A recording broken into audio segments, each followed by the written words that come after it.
Hi guys, welcome back to Siri Chennai vlogs.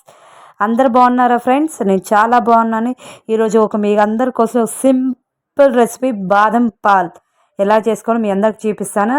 First gas వెలిగించుకొని దాని మీద ఒక దబ్బలాగా గుండంలాగా పెట్టుకొని దాని లోపల కొంచెం వేడెక్కిన తర్వాత 1 గ్లాస్ మిల్క్ వేసుకుందామండి. ప్యాకెట్ మిల్క్ ఏ మిల్క్ అయినా ఓకే. 1 గ్లాస్ వేసుకున్నాను. నేను చేసి 3 మెంబర్స్ చేస్తున్నాను కాబట్టి ఇంకొక హాఫ్ గ్లాసు మిల్క్ యాడ్ చేసుకుంటున్నా. మొత్తం 1.5 గ్లాస్ మిల్క్ అనమాట. అది కొంచెం బాగా బాయిల్ అవ్వాలా. ఒక 5 or 10 minutes కొంచెం బాయిల్ అవ్వాలా. ఆ పచ్చి స్మెల్ అనేది పోయేంత వరకు బాగా మనం కొంచెం సిమ్లో పెట్టుకొని, హైలో పెట్టుకొని, సిమ్లో పెట్టుకొని కొంచెం బాగా మిక్స్ చేసుకుందామండి. అట్టనే కొంచెం ఒక 5 minutes అట్టే వదిలేద్దాం దాన్ని. దాని తర్వాత మనం చూద్దాం ఎలా ఉంటుంది అనేసి. దాని తర్వాత మనం ఒక బాదం తీసుకొని ఆ బాదాన్ని నేను ప్లేట్లో పెట్టి కట్ చేస్తున్నా. కింద పెట్టి కట్ చేస్తుంటే కొంచెం బాగా వచ్చి ఉంటుంది, రాలేదు అప్పుడు.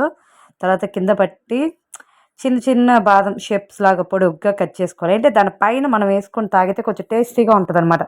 అక్కడక్కడ బాదం మిల్క్ కదా, అక్కడక్కడ బాదం తగిలితే ఆ ఫ్లేవర్కి దానికి కొంచెం బాగుంటుంది అనమాట. దానికోసం ఆ మాదిరి చేస్తున్నాను. మీకు చూడండి, కొద్దిగా తీసుకుని ఒక 10 బాదం తీసుకున్నాను. అందరికి రావాలి కాబట్టి అయింది సమానంగా చిన్న చిన్నగా కట్ చేసి పెట్టుకుంటున్నాను.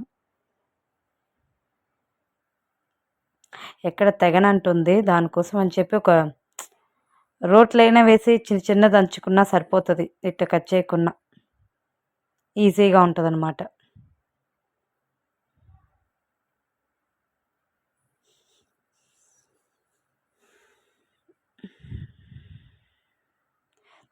చూడండి, పాలు కాగేసాయి, ఆల్మోస్ట్ కాగాయి బాగా నీట్గా. ఇప్పుడు మనం ఏం చేస్తామంటే బాదం పౌడర్ తీసుకుందాం. నేను తీసుకున్న బాదం పౌడర్ వచ్చి ఆచి వాళ్ళది. దానికోసం దీంట్లో వచ్చి ఆల్రెడీ నేను చేశాను, దానికి ప్యాకెట్ చింపే ఉంది. దీంట్లో మనం దగ్గర 1 గ్లాస్ మిల్క్కి 2 గ్లాస్ బాదం పౌడర్ వేయాలా. దానికని చెప్పి నేను ఎన్ని స్పూన్ 1.5 కాబట్టి నేను 4 వేస్తాను, కొంచెం టేస్ట్ బాగుంటుంది అనేసి 4 స్పూన్స్ వేసాను. చిన్న స్పూనే, పెద్ద స్పూన్ కాదు కాబట్టి. అది కొంచెం బాగా కలబెట్టుకుందామండి. అంటే మరి ఉంటలు కట్టకుండా కొంచెం అలా ఒక కలబెట్టుకుంటా ఉండాలా. సిమ్లో పెట్టుకుంటా, హైలో పెట్టుకుంటా చేస్తూ ఉంటాను. చూడండి ఎంత బాగుందో, అప్పుడే డిఫరెంట్ తెలిసేస్తుంది మనకి, స్మెల్ కానీ ఫ్లేవర్ అంతా. ఇప్పుడు మనం దంచి పెట్టుకున్న బాదం దాంట్లో కొంచెం యాడ్ చేసుకోవాలా.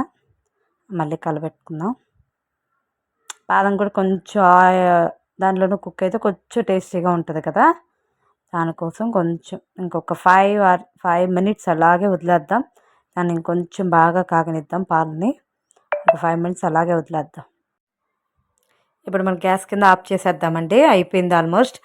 అంతే. ఇంక మనం తీసుకుందాం. వేడిగా చాలా టేస్ట్ అయిన బాదం పాలు.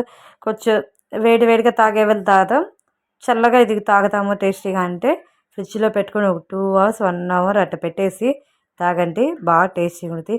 ప్లీజ్ ఫ్రెండ్స్, నా ఛానల్ సబ్స్క్రైబ్ చేసుకోండి. బాయ్.